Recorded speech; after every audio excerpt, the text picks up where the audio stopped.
असबाब और असरात के हवाले से सबसे पहले हमने करना क्या है? ठीक है, तो फिर वापस आकर बताना है कि ये हुआ है तो ये वजह थी, इस वजह से ये। Okay, good. अभी हम जाने लगे हैं अगले हिस्से पर, पेज 66 पर। बुक में अगर आप देखते हैं तो ये है तालीमी खाके।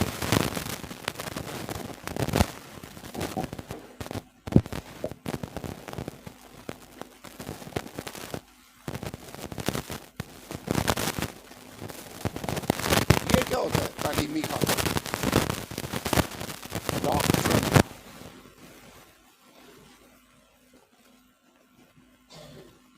डॉक्ट्रिन का मतलब है तालीम, जो आपका अकीदा है। तालीम का मतलब है जिस चीज पर आप बिलीव रखते हैं, अकीदा।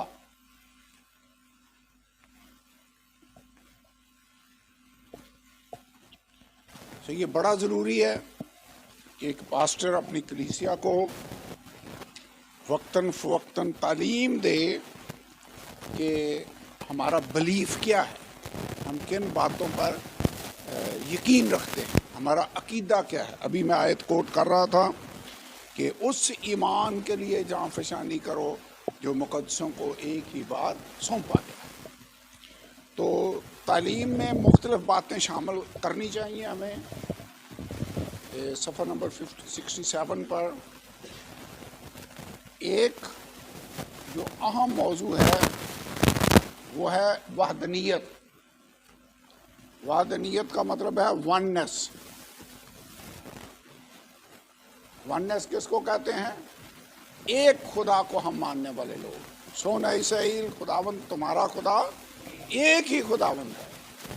और हमने तालीम बाइबल में इस पर बड़ी डिटेल के साथ स्टडी किया है कि खुदा की ज़ात एक है, तख्लीक में वो बाप है, नजात देने के लिए वही खुदा मुजस्सम होकर इस दुनिया में आया जिसको हम यीशु कहते हैं, बेटा है। और वही खुदा रूहुल कुद्स की सूरत में न्यू बर्थ में इंसानों के अंदर आता है, लेकिन खुदा वही है। एक खुदा के ये तीन ज़हूर हैं। तो वहदनियत मेन चीज़ है जो हमें टीच करना चाहिए वक्तन फ़वक्तन। इस मौजू पर हमें बाइबल की टीचिंग देनी चाहिए। इसके बाद है यीशु नाम में पानी का बपतिस्मा।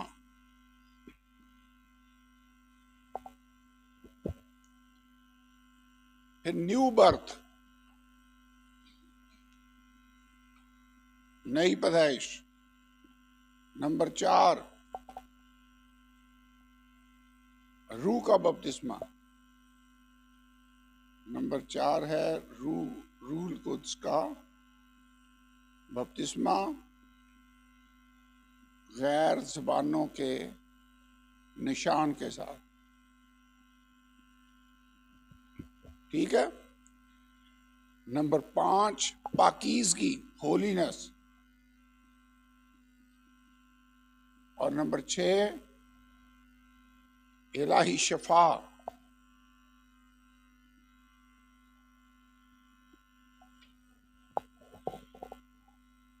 इस बुक वाले का ख्याल ये है कि ये 5-6 बड़ी सच्चाइयाँ हैं जिनको दीगर मौजूआत के साथ मिलाकर हमें बैलेंस्ड, जैसे बच्चे को मुतवाज़न ग़िज़ा की ज़रूरत होती है, हमें भी बैलेंस्ड डाइट तालीमी एतबार से लोगों को देने की ज़रूरत है। अमाल की किताब में हमने पढ़ा था जिन लोगों ने कलाम कबूल किया उन्होंने बपतिस्मा लिया, और आगे लिखा है ये रसूलों से तालीम पाने में, दुआ करने, रोटी तोड़ने में मशगूल। तालीम ज़रूरी है, टीचिंग दें। तो इन 6 मौजूआत को ज़रूर शामिल रखें। लेकिन मेरा ख्याल ये है कि इसमें हमें सेकंड कमिंग को भी शामिल करना चाहिए। मसीह की दूसरी आमद, जैसे हालात चल रहे हैं कलीसिया को हमें अवेयर करने की जरूरत है कि मसीह यीशु जल्द आने वाला है। रूह में चलना कैसे है, ये बड़ा आम बात है जो कलीसिया को सिखाने की जरूरत है। खैर बहुत सारी बातें हैं, लेकिन इन बातों को हमें लाजमी शामिल करना चाहिए। ओके, ये लिस्ट आपको 67 पेज पर ऑलरेडी मिल जाए।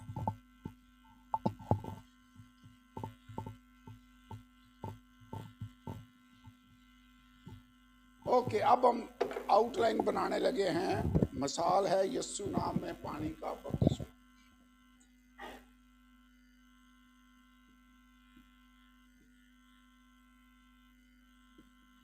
पानी का बपतिस्मा, हवाला कौन सा पढ़ना है? मत्ती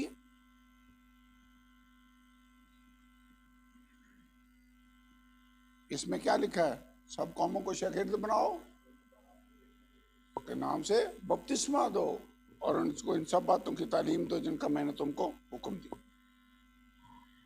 अब बपतिस्मे पर जब आप टीच करेंगे तो सबसे पहले आपने क्या बताना है? बपतिस्मे का मतलब क्या है? बपतिस्मे का मतलब है डूब जाना, गोता लगाना, पानी में पूरे तौर पर कवर हो जाना। ठीक है, ये है बपतिस्मे के मानी। अब इवन बपतिस्मे जो लफ्ज मानी है यही काफी कुछ बयान करते हैं। हमने अभी देखा है कि आप सवाल पूछकर उसका जवाब देंगे, ये भी एक तरीका है। सो क्वेश्चन यह है कि बपतिस्मा का मानी क्या है, एक्सप्लेन कर लिया। इसके बाद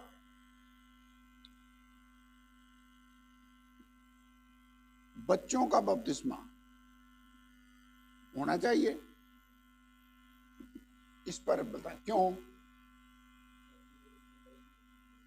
पहली दलील तो यह है कि बाइबल में किसी जगह बच्चों का बपतिस्मा नहीं है। अगर कोई आपसे ये कहे कि पेंतिकोस्त वाले दिन जो 3000 लोगों को बपतिस्मा दिया गया उसमें बच्चे भी होंगे, फिर आप क्या जवाब देंगे? ये लिखा तो खैर नहीं है, ये तो तुक्का ही है। इस तरह कई लोग अपनी तरफ से अंदाजे लगा लेकर कहते हैं कि ये 3000 लोग बपतिस्मे ले रहे हैं तो हो सकता है उनमें बच्चे ना हो सकता है बच्चे हों, हो सकता है ना हो। यानी ये कोई ऑथेंटिक बात तो नहीं है। क्यों बच्चों को बपतिस्मा नहीं दे सकते? Why not?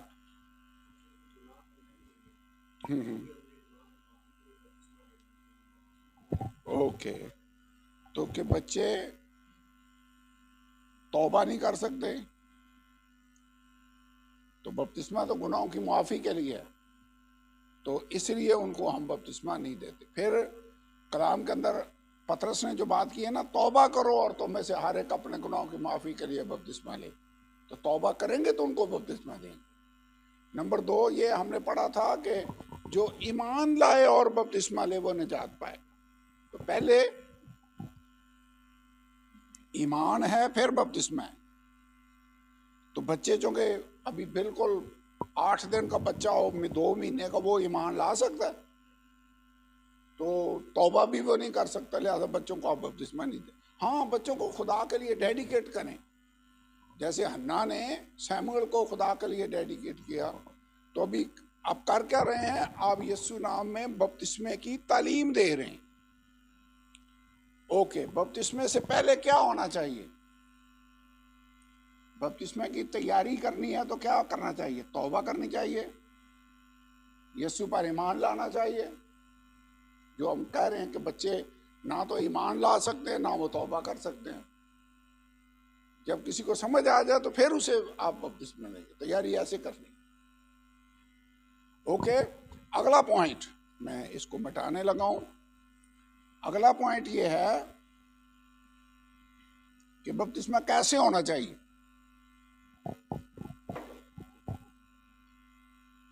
कैसे? बजरिया गोता। क्यों? अगर मैं कोई गिलास लेकर पानी ऐसे छिड़क दूं या क्रॉस बना दूं, वो नहीं सही। क्यों?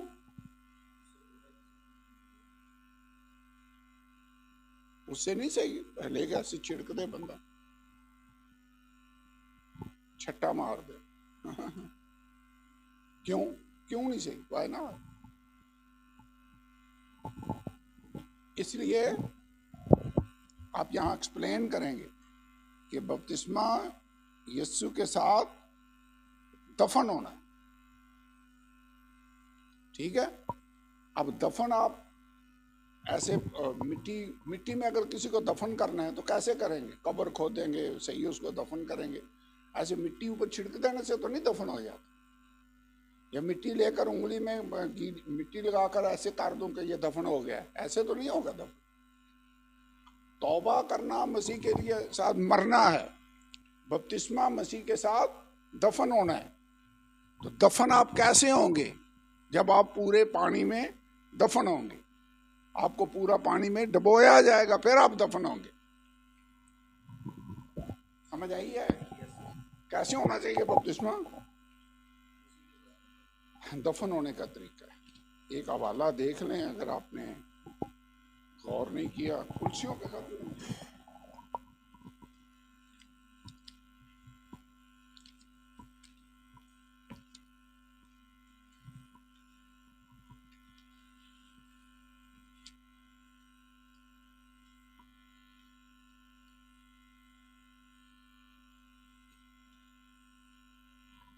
दो बाब की बार आए पढ़े।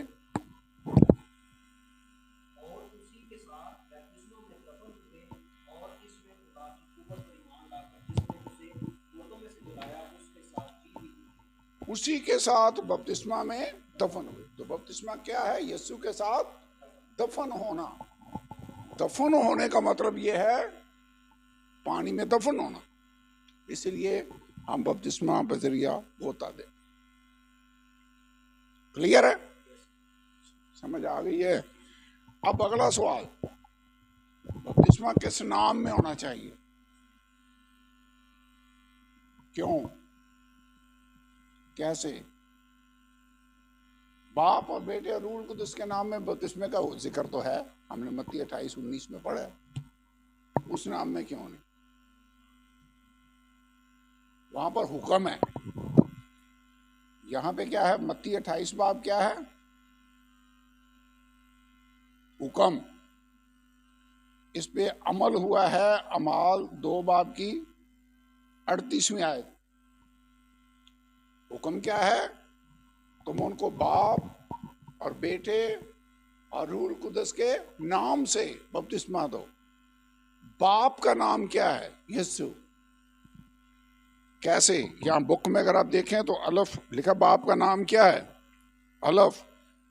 बाप का नाम यीशु है, क्योंकि यूहन्ना 5 बाब की 23 आयत में यीशु ने कहा मैं अपने बाप के नाम से आया हूं। वैसे बच्चों का, बेटे का नाम वही होता है जो बाप का नाम होता है। ठीक है? अगर किसी का नाम, बाप का नाम अनवर है, तो बेटे का नाम भी साथ अनवर लगा होगा। वो उसे किधर से आ गया? बाप की तरफ से मिरास में मिला है। इसीलिए बाप में बाइबल में लिखा है उसी कदर वो अफजल होगा जिस कदर उसने मिरास में उनसे अफजल नाम पाया। तो मिरास में नाम जो यीशु को दिया गया वो यीशु नाम था।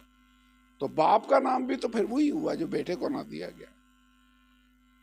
ठीक है? मैं अपने बाप के नाम से आया हूं। बेटे का नाम क्या है? ये तो सीधा सही है कि उसके बेटा होगा तो उसका नाम यीशु रखना।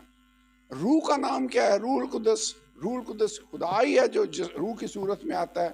तो जो यीशु का रूह भी उसको कहा गया है, तो उसका नाम फर्क तो नहीं होगा। यहां पे लिखा हुआ है रूह कुदस जिसे बाप मेरे नाम से भेजे, यूहन्ना 14 बाब की 26 आयत। तो बाप का नाम, बेटे का नाम, रूह कुदस का नाम, तीनों का नाम वाहिद नाम है और वो यीशु है। शागिर्दों को समझ आ गई, इसलिए जब उन्होंने अमाल 2:38 में इस पर अमल किया तो उन्होंने यीशु मसीह के नाम में पानी का बपतिस्मा दिया। तो ये इसलिए हम बपतिस्मा यीशु के नाम में देते हैं। क्यों?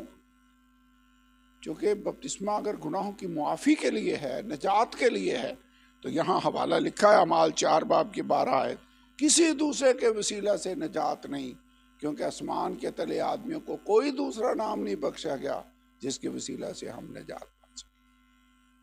तो बपतिस्मा निजात के लिए है, तो फिर बपतिस्मा यीशु के नाम में। अमाल 4 बाब की 12 है।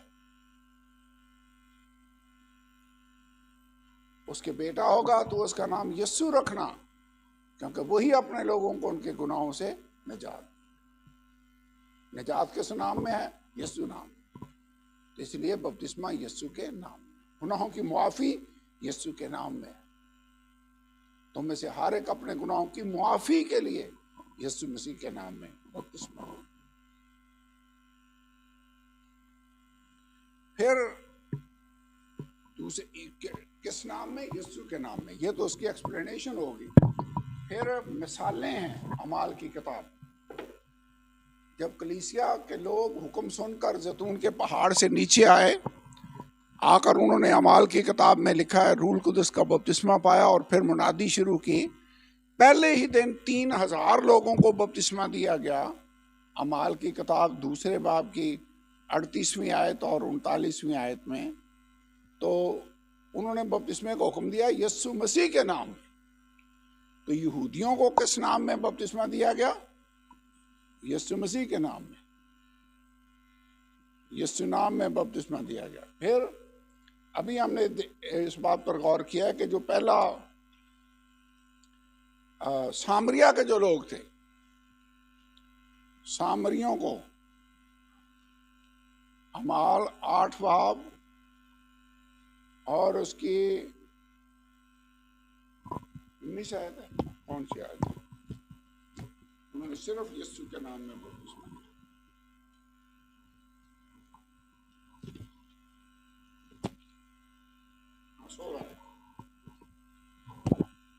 8 बाब से पढ़े जी।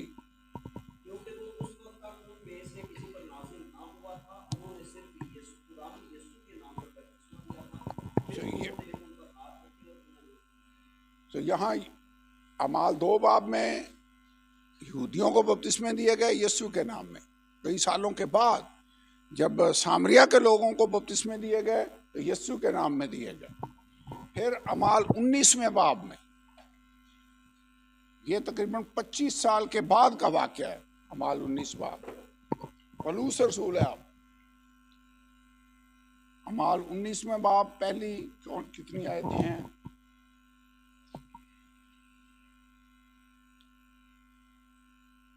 5वीं आयत।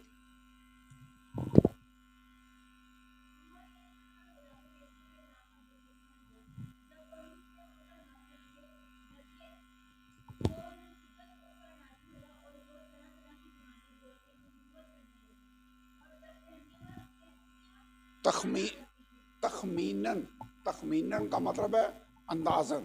तखमीना नहीं होता है अंदाजा लगाना। तखमीनन 12 आदमी थे। तो लिखा है उन्होंने ये सुनकर यीशु के नाम का बपतिस्मा लिया। तो यहाँ अमाल 19वें बाब में यूहन्ना के 12 शागिर्द हैं जो ऑलरेडी यूहन्ना से बपतिस्मा ले चुके थे। तो पौलुस ने उनसे पूछा क्या तुमने ईमान लाते वक्त रूह कुदस पाया? उन्होंने कहा नहीं। फिर उसने पूछा तुमने बपतिस्मा फिर कैसे लिया? उन्होंने कहा यूहन्ना का बपतिस्मा। उसने कहा तुम्हें यीशु के नाम में बपतिस्मा लेने की जरूरत है। तो ये एक एग्जाम्पल है हमारे पास जहाँ पर सही किसी ने बपतिस्मा नहीं लिया तो उसे यीशु के नाम में बपतिस्मा लेने की दोबारा से जरूरत है। रीबैप्टिज्म जिसको कहते हैं, दे वर रीबैप्टाइज्ड। इसके बाद अमाल की किताब उसके पौलुस रसूल 22वें बाब में इसने बपतिस्मा लिया। 22वें बाब में तो हननिया उसके पास आया। 22 बाब की 16 आयत।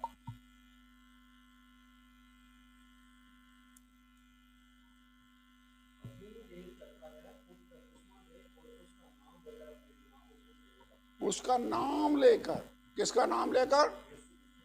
तो पौलुस रसूल ने भी यीशु मसीह के नाम में पानी का बपतिस्मा लिया। फिर कुरिन्थस की कलीसिया को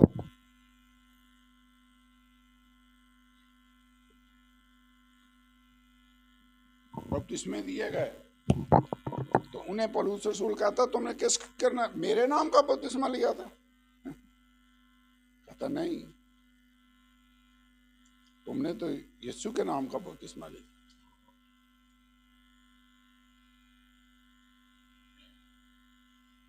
पहला बाब आयत नंबर 12। मेरा मतलब यह है कि तुम में तो कोई अपने आप को पौलुस का कहता है, कोई अपुल्लोस का,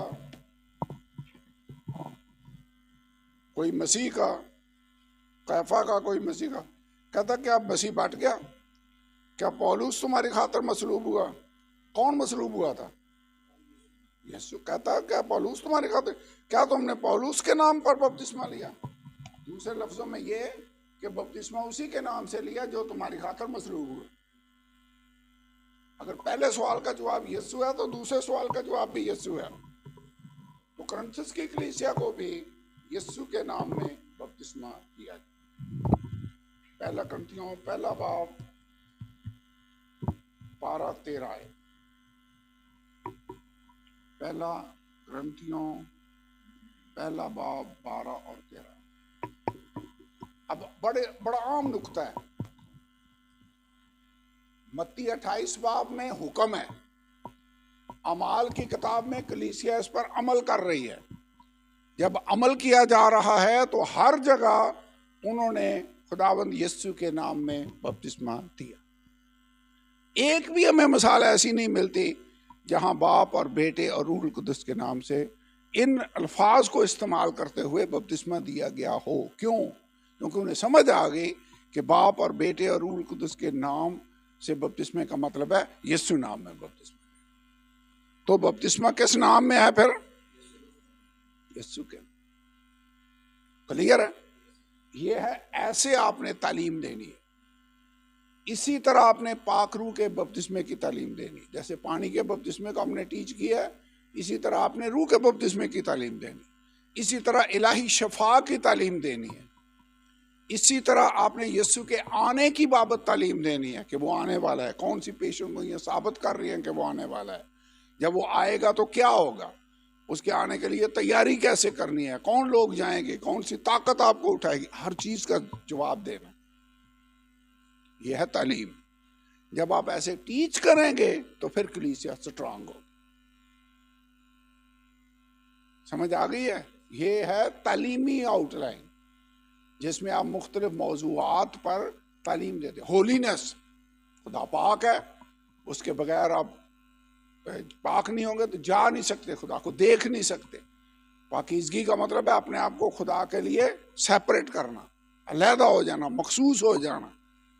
दो जगहों पे तो नहीं, दुनिया से भी दोस्ती रखें, गुनाह से भी और खुदा से भी। ये नहीं हो सकता। कोई शख्स दो मालिकों की खिदमत नहीं कर सकता। या तो एक से मोहब्बत रखेगा, दूसरे से अदावत रखेगा। तो इसी तरह सारे मौजूआत पर आपने खुदा के कलाम की तालीम देनी है। ओके, आगे इसको देखें। मिसाल के तौर पर मजहब शरीर क्यों तरक्की करते हैं, इस मौजू पर कलाम सुनाएंगे तो कैसे सुनाएंगे? पेज 69 पर अगर आप देखें,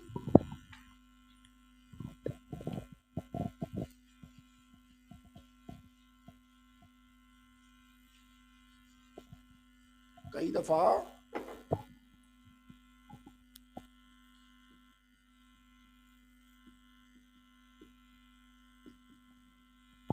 आपने देखा है लोग बिल्कुल गुनाह में जिंदगी गुजार रहे होते हैं लेकिन बड़े खुशहाल होते हैं। अट्टे कट्टे भी होते हैं, कोठी भी होती है, कारें भी होती हैं। लगता है कि हैं शरीर लेकिन बड़े फल फूल रहे हैं। तो शरीरों की तरक्की देखकर कई दफा ईमानदार लोग परेशान हो जाते हैं कि यार इससे तो बेहतर है हम हमेशा मुसीबत में पड़े रहते हैं, हमसे तो बेहतर फिर ये हैं जो झूठ भी बोलते हैं, दबा कर रिश्वत भी और करप्शन भी बड़े आराम से करते हैं, मनशियात स्मगल हो रही हैं और उनका लाइफस्टाइल शाहाना है। तो वजह क्या? शरीरों की तरक्की। शरीर क्यों तरक्की करते हैं? और फिर आपको पता है ये टीच करने के लिए आपको उनको बताना पड़ेगा कि इसका एंड क्या होगा। लोगों को, कलीसिया को उनकी आंखें खोलनी होगी कि अभी ना देखो इनको जो फल फूल रहे हैं और बड़ी बड़े पार्टियां हो रही हैं और अच्छे कपड़े पहन रहे हैं और अच्छा खा रहे हैं और उनकी गुफ्तगू सुनकर देखें, बड़ी मगरूरी वाली बातें हैं उनकी। बाइबल के अंदर दाऊद कहते हैं उनकी आंखें आसमान की सैर करती हैं, उनकी जबान ऐसे है जैसे कैसे क्या क्या उसमें से निकल रहा होता है, लेकिन फिर भी खुशहाल हैं। वजह जानना चाहते हैं उनका एंड क्या होगा? एंड हलाकत होगा, एंड हलाकत होगा। ज़बूर की किताब खोल लें, ये यहाँ नहीं लिखा हुआ, यहाँ सिर्फ लिखा है शरीर क्यों तरक्की करते हैं। इस सवाल का जवाब मैं आपको इसका जवाब देना चाहता हूँ, थोड़ा सा, सारा नहीं देता, थोड़ा सा। ज़बूर नंबर 72। ये मसला सिर्फ आज के मसीहों के साथ ही नहीं है, ये मसला दाऊद के साथ भी हुआ। आसफ ने बल्कि लिखा, आसफ का मजमूर है, आसफ के साथ भी ये प्रॉब्लम आ गई, उसका दिमाग खराब हो गया। कहता है बेशक खुदा इसराइल पर यानी पाक दिलों पर मेहरबान है। निकाल दिया 73, ज़बूर नंबर 73 है, 72 मैंने कहा था 73 है। बेशक खुदा इसराइल पर यानी पाक दिलों पर मेहरबान है, लेकिन मेरे पाँव तो फिसलने को थे, मेरे कदम तकरीबन लग़ज़िश खा चुके थे, क्योंकि जब मैं शरीरों की इकबालमंदी देखता तो मगरूरों पर हसद करता था।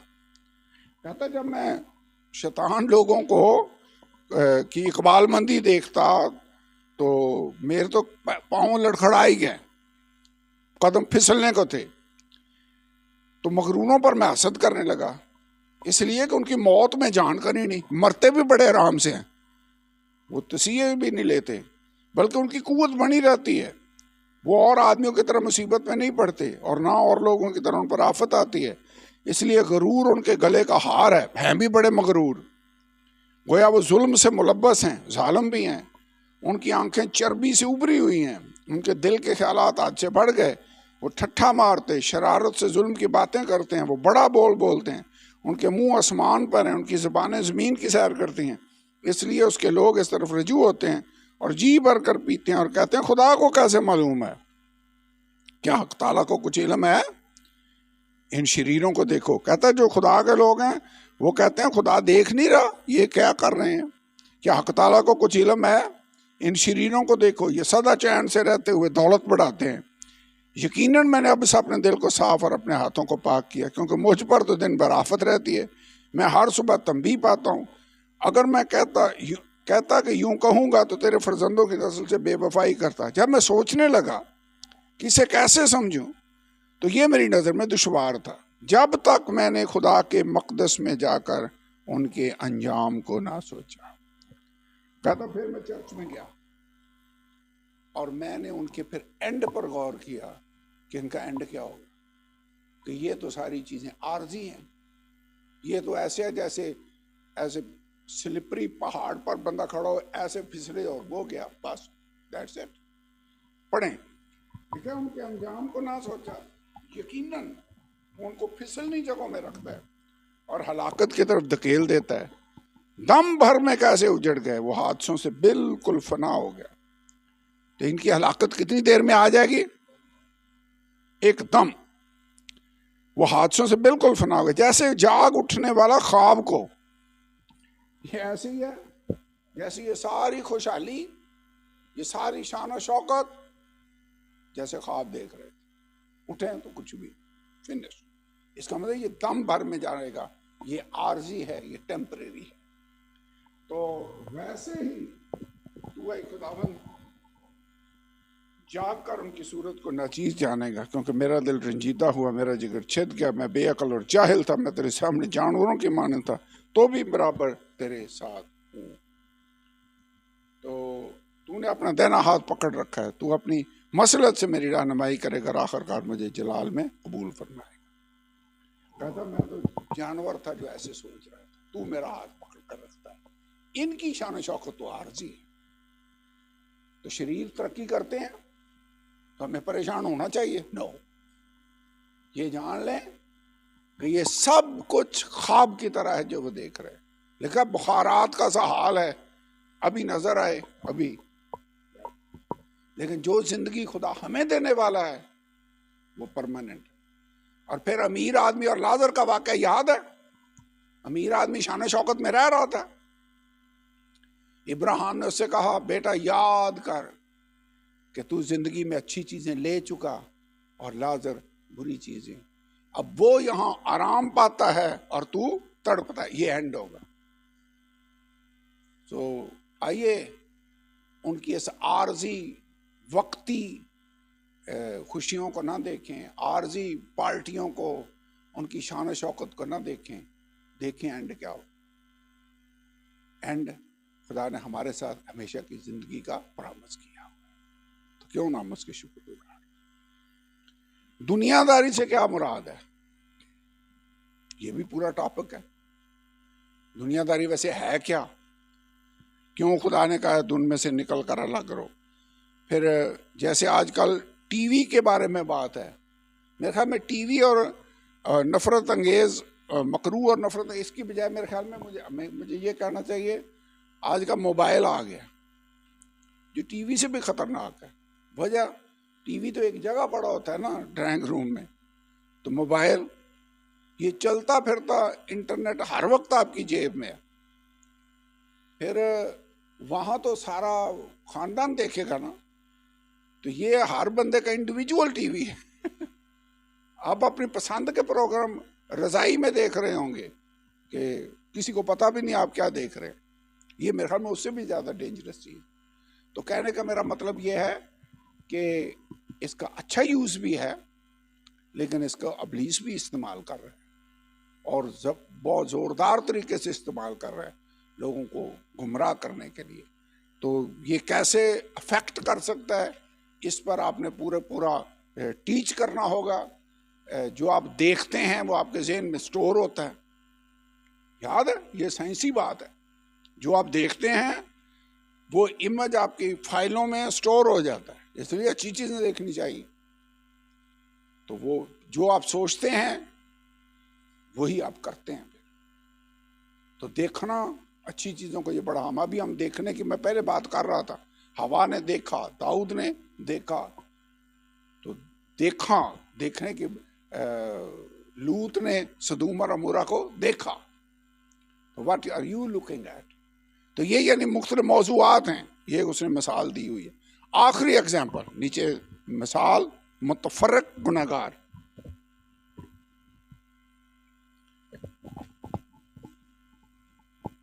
मुतफर्रिक का मतलब है डिफरेंट,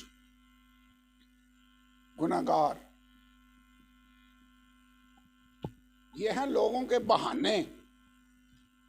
कुछ लोग कलाम सुनते हैं, वो कहते हैं मैं थोड़ा इंतजार करूंगा, दूसरे लफ्जों में फिर किसी दिन अमल कर लेंगे। बपतिस्मा लेना है, तौबा करनी है, चलो भी 4 दिन गुजार लें, ऐश कर लें, फिर कर लेंगे, अभी तो बड़ी उम्र पड़ी है। वैसे इसका क्या जवाब है? इमसाल 27वें बाब की पहली आयत में इसका जवाब है, जल्दी से पढ़ दें। जो आप सोच रहे हैं ना कि अभी बड़ी उम्र पड़ी है, आपको तो कल की भी कोई गारंटी नहीं है कि क्या होगा। कितने लोग हैं जो निकलते हैं, शादी पे जा रहे हैं, रास्ते में एक्सीडेंट होता है, पूरी बस ही गई। कई जगहों पर मैंने पढ़ा है। आपको कोई पता नहीं कल क्या हो जाए। तैयारे क्रैश हो जाते हैं, जलजले आ जाते हैं, आतिशफशां फट जाते हैं, आग लग जाती है, बहुत सारे हादसे होते हैं, गैस सिलेंडर फट जाते हैं, पता नहीं क्या क्या होता है। कल का कोई पता है?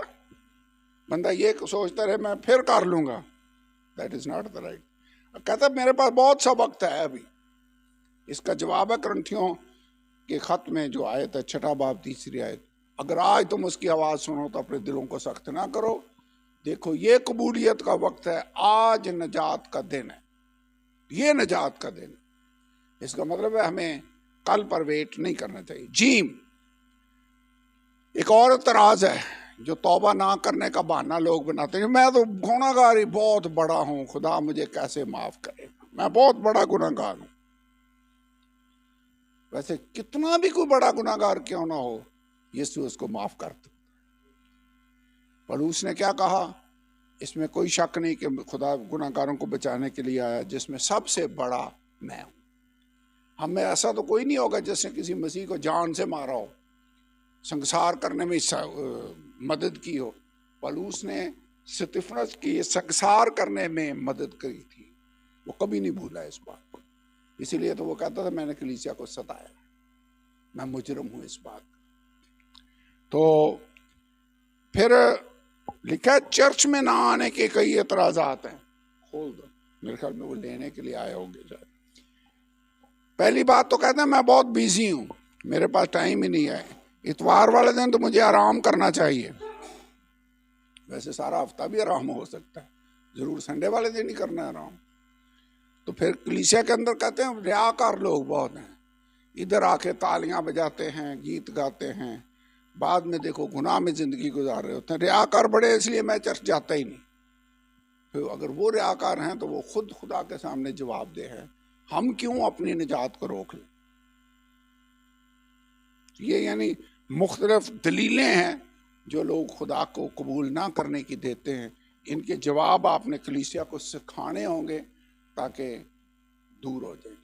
खोल दो आज जॉर्डन, खोल दो भाई यासर की कहानी। तो आइए दुआ करें। मेरे ख्याल में अब हमारा सिर्फ एक लेसन बाकी है और कल हम इसको चैप्टर नंबर 10 है।